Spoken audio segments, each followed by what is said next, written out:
Another most peculiar prisoner. Warden's log, Blorgstreck Supermax Prison, Gemini Sector, star year 3312. 01.07. It is my sad duty to report the demise of Warden Florp. He perished in a freak stingerbug accident. We don't know how it happened, but one of the warden's foodstuffs was coated with Galaxian stingerbug eggs, and when they hatched inside of him, he experienced a most painful death. His logs up to his unfortunate passing can be found here. 03.07. A new prisoner has arrived. DNA analysis confirms that he is another inhabitant of Earth.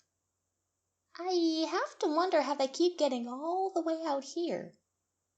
Is there a pan-galactic bus route I don't know about? In any case, we are ready for him. He couldn't possibly cause trouble with me in charge instead of that Florp. 04.07. The other prisoners seem quite taken with this new addition. Too big and too hairy for my taste. 07.07. The prisoner is forbidden from helping with all laundry-related activities. 09.07. By the 7 others of Sklorp, I should have heeded the warning. Baked beans are now banned from the entire prison. Anyone who brings them in for lunch shall be launched into space without a suit. 05.08. The new prisoner has introduced a game involving a ball. I do not know the rules, but it seems that there are designated touchers who are allowed to use their upper appendages on the ball, and others seem to chase it around endlessly. It has become quite popular among the general prison population. 11.08. All communication attempts with the prisoner by myself and the other guards have failed. He continues to refuse to speak a common tongue, though he is quite able to understand it. From the previous warden's logs, this recalcitrance, especially where common decency is concerned, is endemic in the species. 12.08. Blessed Sklorp, protect me from this confounding convict. It was a simple shower, and he acted like we tried to kill him. 15.08. The prisoner escaped from his cell and destroyed the kitchen, though destroy is perhaps too weak a word for what he did.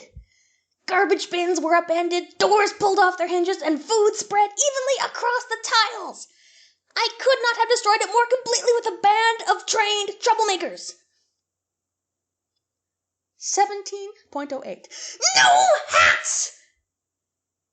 21.08. One of the other prisoners has figured out he responds to the name Max, though I still have been unable to get him to speak a civilized tongue.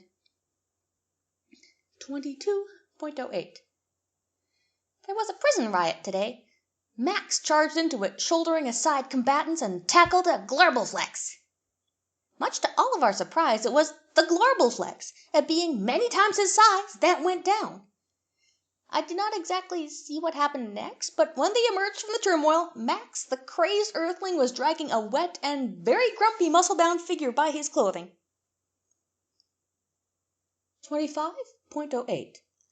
Never leave the prisoner alone with shoes of any kind. 3.09. Despite repeated attempts, we have been unable to convince him to use the bathroom in his cell. He insists on going while in the yard. If no yard time is provided, guards have become targets of opportunity.